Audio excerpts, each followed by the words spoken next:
riding superstars, welcome to Tuesday Dressage Mastery TV. This is Ollie. He's a nearly 5-year-old Frisian stallion, and my name is Tash and I'm a Grand Prix dressage rider from Australia.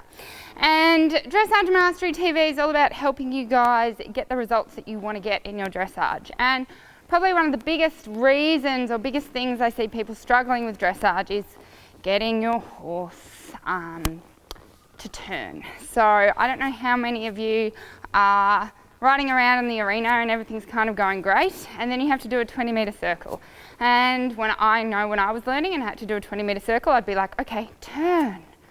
And you know it works. When you ride a horse like a bicycle, you pull this rein, he turns this way, you pull this way, he eventually turns this way. But if you ride like that, your horse will forever feel like a big Mack truck taking about 10 metres to turn very slowly and very unreactively.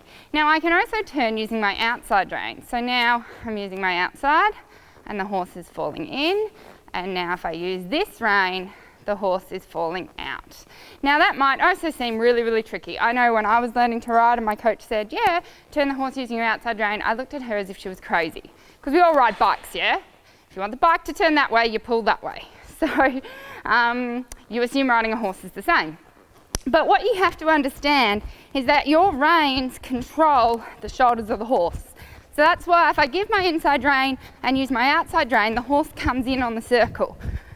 And it's a different reaction of the horse than if I just go, oh, okay, inside rein, inside rein. You see, I can get his head to turn, and eventually his body has to follow his head, but it's a very slow reaction and it's a very cumbersome reaction than if I just say, turn with the outside rein, turn with the outside rein, turn with the outside rein. So it's really important as dressage riders we start using our outside rein instead of our inside rein, because we start getting very technical with how we ride. And we want to be able to do moving the shoulders of the horse, moving the hind legs of the horse, doing some leg yields. So we want to make sure that we can control every bit of the horse, and we can't do that if we're using our inside rein to turn. So most of you, when you go to turn, will go, I can't not use my inside rein, because if I don't use my inside rein, the horse won't turn.